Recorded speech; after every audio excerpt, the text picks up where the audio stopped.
Рахмат. Жана сиз айтып аткан көйгөйлөрдүн ичинде бул спортсмендердин тамак ашы дагы бар да. Жана жол кирелери дагы бар. Мисалы үчүн Ош, Баткенден келе турган 714 сомдон ашык акча мамлекет бөлүп бере албайт. Мына эсеп палатасы сиз айтсаңыз, сиз текшерип атасыздар да, карап атасыздар ошол жерде. Тамак ашына бүгүнкү күндө ашыгыраак акча жумшап кое турган болсо, сиздер сөзсүз түрдө мыйзам бузулду деп жазасыздар да. Сиздер эсеп палатасы ушу Акылбек Сөнбековичтин атына же президенттин атына кат жазбайсыздарбы? Тамак аштын бүгүнкү баасы канча болуп атат? Жол акысын канча болуп атканын бардыгын токтомдо бекитилген боюнча гана текшересиңиздер, анан өзүңүздөрдөн бир эме чыгып, сунуш чыгып, бир кат жазбайсыздар да. Ушуну бир алсаңыздар өзүңүзгө. Саламатсыздарбы, урматтуу депутаттар, урматтуу Айбек Алтынбекович, айтканыңыз туура. Бул социалдык чөйрө мекемелеринде тамак аштын акчалай нормалары жөнүндө токтом 2008 жылдын 15 январында бекитилген. Ушул токтомго ылайык бүт мелдештерге катышуу аябай аз ченемде коюлган болчу.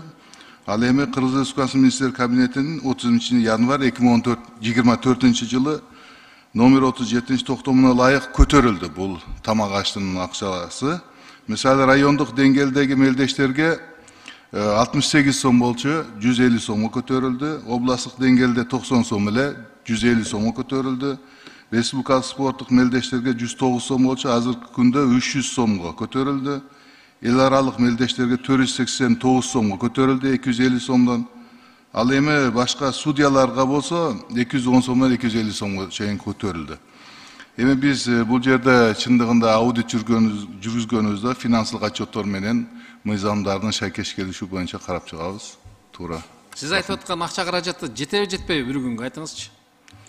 Эми бүгүнкү күнгө карата мына азыр 2024 жылы номер 37 токтомго ылайык көтөрүлдү.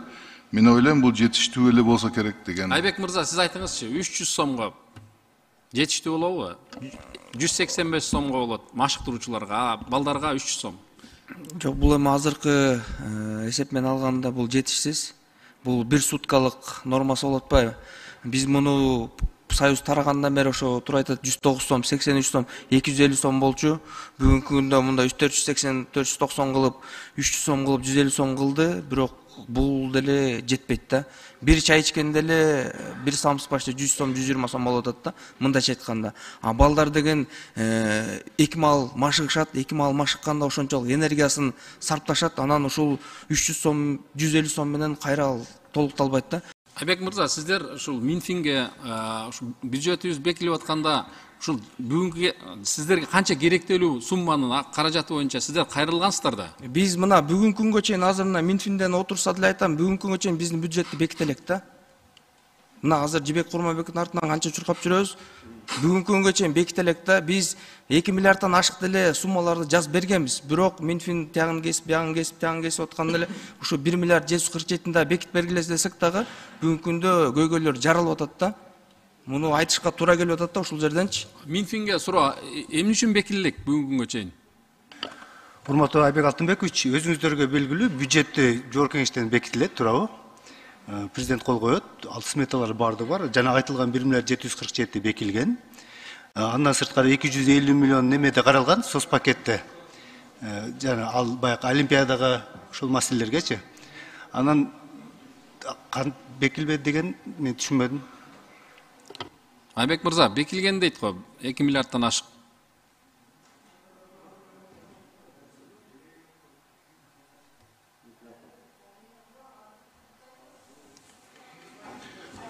Элмизар Ракевич, билесиз, спортко аябай көп акча керек. Биздин желегибиз желбиресин дүйнө жүзүндө десек, биз спортко көңүл бурушубуз керек. Бүгүнкү чечимге ушул жетиштүү акча каражатын спорт тармагына берүү боюнча мен ушу чечимге сунуш кылам. Эгерде канча керектелүү болсо, айлык акы проблемасы бар, алда жол кире акысы бар. Мисалы үчүн Жалал Абадтан Бишкекке келиш үчүн 714 сомдон ашык акча төлөбөйт. Бүгүнкү күндө таксинин өзү акчасы 2,5 миң сом, самолет болсо 4 миң сом болот. Буларга калганын өздөрү тренерлер өздөрү балдар дагы өздөрү ошону төлөп келишет бүгүнкү күндө. Тамак ашы 300 сом, бир суткасына 300 сом акча бөлүнөт. Ошо балдар күрөшүп аткан балдарга. Ал эми тренерлерге болсо 210 сом бөлүнөт. Ошон үчүн жетиштүү акча каражатын ошол токтомго дагы биз дагы сунуш кылайлы. Номер 37 токтом чыккан 30 январда. Ошол токтомго өзгөрүү кирген жакында эле.